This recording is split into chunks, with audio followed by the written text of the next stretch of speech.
Tickled pink. James was the brightest red engine on the island of Sodor. His bright red paint made him feel very proud, and it made him feel very special. One morning, James was about to puff out of Tidmouth's sheds. Sir Topham had arrived to see him. James, you are to have a new coat of paint. You must puff straight to the steamworks. James was pleased. Thank you, sir.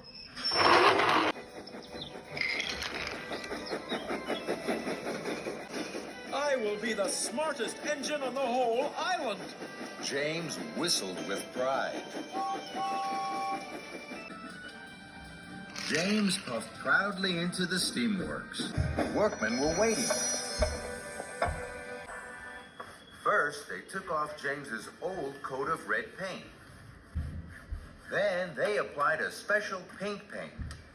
The pink paint was to go under the new red coat. It was to keep the water out. Soon, James was covered from fender to firebox in bright pink paint. Just then, Sir Topham had arrived. My granddaughter is having her birthday party today. Emily was to pick her up at Maithwaite Station, but she has broken down. The other engines are busy. You must collect the children and take them to the party. But, sir, I'm not ready. You're quite ready enough, James. Leave right away. The party starts at tea time. You mustn't be late. Sir Topham had left. James was upset. Oh, no. Pink is a silly color. I don't want anyone to see me looking silly. James puffed up to a junction. Emily was there. She was waiting for the workmen. Cinders and ashes. You're bright pink, James. Emily laughed and laughed. Oh, no. Everyone is going to laugh at me because I'm pink.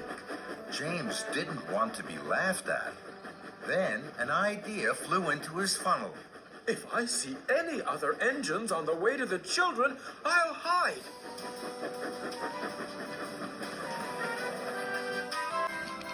James chuffed through the countryside. Ahead, he could see Toby puffing along the track.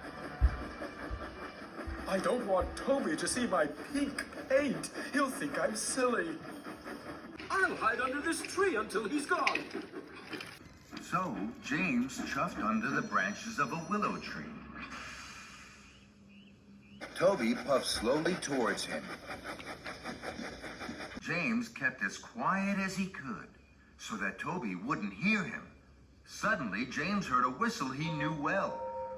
It was Gordon. Clickety-clack, express on the track.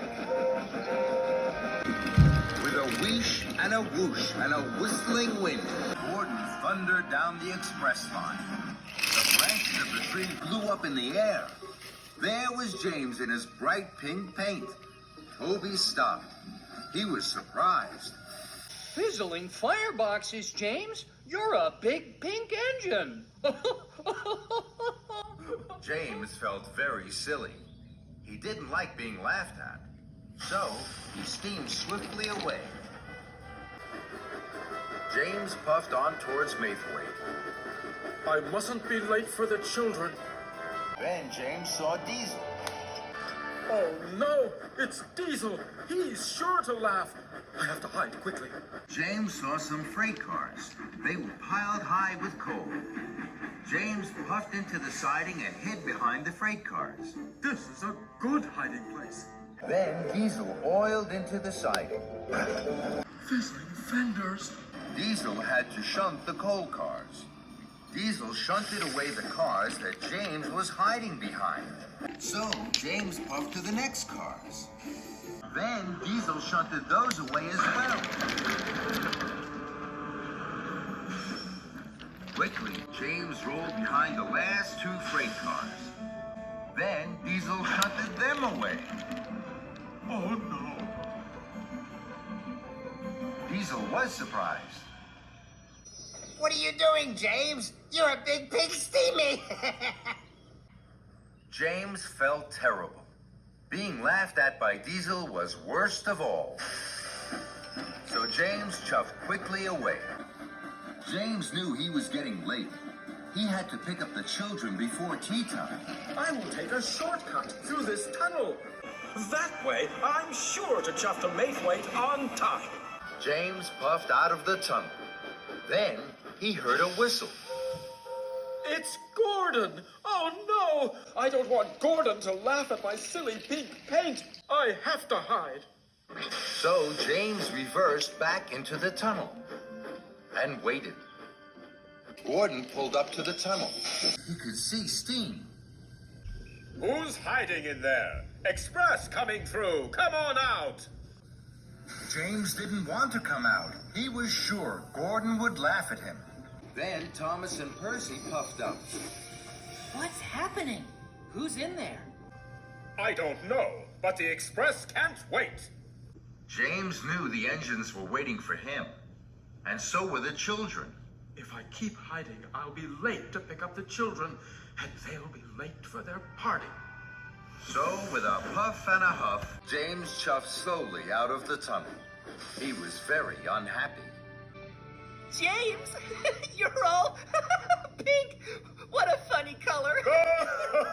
I'd hide too if I was bright pink. James felt terrible. All the engines were laughing, but James knew what he had to do. I feel very silly, but I can't let the children down. James hurried to Maithwaite as fast as his pistons could pump. James saw Spencer at a junction. Spencer thought James looked very silly. Oh dear, James. Bright pink really isn't your color. James didn't like this, but this time, even though he felt silly, he didn't hide. I mustn't be late for the children. Then James saw Henry passing by. My word, you do look pink. But James didn't hide. He felt silly, but he didn't stop. Must collect the children. Must collect the children. James puffed towards Maithwaite. He could see the children waiting. I'm sure the children will laugh too. They will think I look very silly. And he steamed sadly on to the station. James pulled into Maithwaite. Sir Topham Hatt's granddaughter didn't laugh. And she didn't think James looked silly at all. She smiled. She was very excited and very happy. James, you're a pink engine. Pink is my favorite color. James couldn't believe it. Do you really like pink? I love pink, and so do all my friends. Look, pink is our favorite color. James was so happy it made his boiler bubble. I'm a very lucky engine. James puffed proudly into the town hall, just in time for the party. The children laughed and clapped their hands. James, the bright pink engine, was the hero of the day.